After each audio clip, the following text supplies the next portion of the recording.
Good day to you, my friend. It is a good day in Dragon City because we are going to be adding another empowerment star to our beautiful Sinful Vampire. So this is grade 4, empowerment for Sinful, which of course means that we can add some additional levels and take him all the way up to level 60. So we're going to need a lot more orbs, a lot more Joker orbs to empower this guy, of course. But now that we've got our boy back, we are going to have an even easier time with the league battles now, because the league battles in general have been super duper easy. But now that we've got level 60, Sinful should be even better. But the final star is of course going to be a bit of a pain.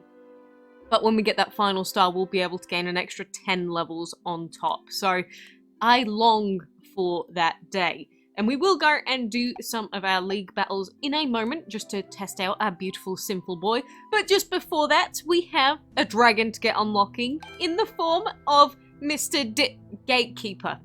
I will not make that mistake again. I can't get over this design. I absolutely love it. Some of their recent dragon designs, not even kidding, have been great. Potato Torture, Gatekeeper, there's been some good ones. But either way, this is the final piece of Gatekeeper. So we will be unlocking our boy. And there he is in all of his beautiful glory. And so now we do have another reset after this, because we've got one more reset. We just collected all the currency from this reset. And it means that we've got 1,300, plus we're going to have another 600. So we'll have roughly 2k currency, just under, unless there's another way to get some more currency, but we'll have about 2,000 currency. And so now we have the choice of either opening up the star chest, event chest, which can give us ×3 pieces of each of these different pieces, or we could also try and go back over here and collect, say, the epic dragon, because the epic dragon that we can get from this, like we've got the runner dragon, for example, so we could try and go for him. We could try and go for Notice. I think I've got the other dragons, but we've got a choice of what we want to go for. And it's important to make this choice before you start spending all of your currency usually, because there are some okay rewards from this collection, like 40 legendary Joker orbs. They will be nice, and they will take us that bit closer to our next Sinful star. This one here, we're going to need more Stardust and more pieces, which is another 50 legendary orbs, so that's like 90 orbs. So if you manage to get all of those, you can be in with a good shot, but you are sort of relying on quite a lot of RNG on these pieces, because you don't know which pieces you're going to get. So I guess make the choice based on what you favour, and whether you want to go for the RNG on those different colours, or whether you just want to, say, go for a dragon in this current Gate to Stardom event. So best of luck with that. We are also currently waiting on lap 13, node 3 at the moment, to finish our gold collecting quest. And this lap, I do wish that I had my my booster spin, although I did use it earlier, because on this lap, this is a really good lap to get a full node skip, or a full skip in general, because in the lap rewards for this, you can get double the amount of heroic orb chests, which is insanely good, because it means that you get more heroic orbs, obviously, and you could get high 5 dragon orbs as well, which would be nice, or any other good heroics down here. So if you are ever going to go for, say, a double, it's a good time to do it on this lap here, and it does start from the moment you begin lap 13, so keep that in mind if you are going to get to this lap later on. But anyway, I guess we should do some of those league battles that I said I was going to do, because even though we are going to spend a few gems, I just want to test out our boy. I just realised that I haven't actually put him in the team. Damn it, I'm so used to putting him in my team before I go into these battles. It's been a while since I've changed the team around, okay? We'll go and do it in a second, but, you know, in general, it has been really easy for me, because I did stop power leveling at level 85-ish, so I've only gained about 4 levels in, well, the last while now, and most of the opponents, like pretty much 95% of the opponents that we go against, do not ever go past level 40. Like, they might be empowered a few stars, like this was a level 30 multiple empowerment stars, but typically they do not ever go past level 40 at this stage. Of course, that will change if we get to a higher level, probably.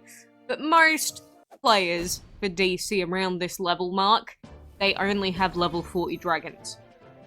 I don't know why, it's like they're empowered, but they don't level them up.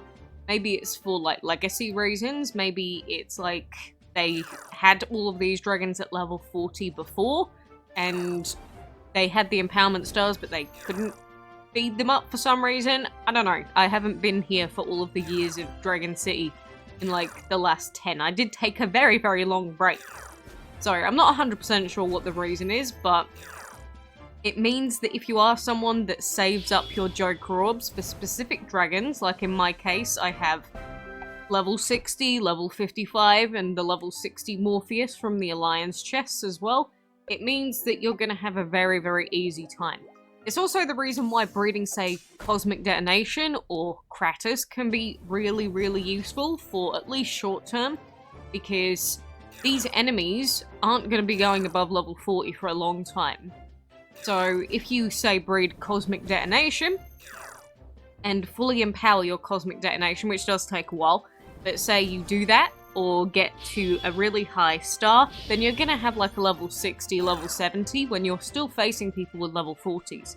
And Cosmic Detonation isn't going to cost you any Joker Orbs either. So there are tons of benefits to having like one breedable, one heroic, one legend, because that is, I think, one of the easiest ways to get a really decent high-level team as quickly as possible, because then you're only going to have one dragon using the heroic Joker Orbs, you've only got one dragon using the legendary Joker Orbs, and then the other dragon doesn't use any Joker Orbs at all. So that is the easiest way to make a pretty solid team with minimal waste and also minimal wait times. I guess since it does take a while to collect the heroic orbs, it would technically be faster to just have like 2 breedable dragons, because then you could just super power level empower those, which is true. But if we're talking about like a good team with some like really, really good quality dragons, like Cosmic Detonation might not be on the same level as, say, High Master Karma, but if you've got, you know, some dragons alongside High Master Karma, you're probably going to have a good time. But I guess that was my mini ramble here. My god, I hate Karma dragons sometimes. I know I'm not alone. It's just, you'll go against Karma dragons sometimes, and you will be able to hit them like 7 times in a row. And then some fights, you're gonna get blocked 8 times in a row, because it's just random. It's just so mind-numbingly annoying. Why is it like this? I don't understand. But either way, you saw how easy all of those fights just then were. It's like a cakewalk. I don't even think about the fights at this stage. But of course, if you have power leveled and you keep putting down like tons of habitats, leveling them up, because that is the quickest way to get XP as a player, which is mainly useful for newer players to know, but really, really, really easy to get XP by putting down lots of habitats and upgrading them. So I guess you could just like sell the habitats and place down new ones to get like basically endless XP. But the only reason I upgrade my habitats is to genuinely get more space, which I just did one there. I'm kind of curious to see when we start facing like level 60 dragons instead of level 40s on average, but you know, I'm not really at that point yet, so I'm sure there's some older Dragon City players that definitely could confirm that. I'm of course not at that stage yet, because we are still we're still before level 90, which if I'd have kept up at my initial pace, I'd probably be like way, way, way past level 100 by now. So I'm glad that I stopped. Put it that way. But anyway, outside of that, we haven't really been doing too much else. We've got some eggs that I want to get hatched as well between doing our heroic race stuff. But we will have a breeding quest coming up next. So we're going to have breeding dragons and hatching eggs, and then we're going to have another 3.5 hour wait time essentially. Well, 3 hours, 20 minutes. So we're going to have some slots available, which should be fine because we have... How many are we going to have? We've got this one available, and we're also going to have probably the Summer Dragon one available as well. So we'll have at least 2 available, which means that we could just do Terra plus Terra breeding. Or for the hatching, we can do war hatchings, but it's mainly the breeding bit that's kind of a pain. But Either way, we'll have some slots opening up. If I want to sleep instead first, I think we should be fine. I don't think this guy's going to take us over very easily, considering that we're like 2 laps ahead. Well, lap and a half ahead. Could happen, but as long as we make it to lap 15, who cares? We're going to get the heroic anyway. So yes, best of luck to you. I hope that you managed to get everything that you wanted. I hope that you managed to get your hands on Gatekeeper. Don't forget to spend all of your currency in this event if you're trying to decide what you want to spend it on. Make sure you spend it, like, next reset, because then it will go away, and you don't want to waste that. That would be very no bueno. But I guess, for now, enjoy.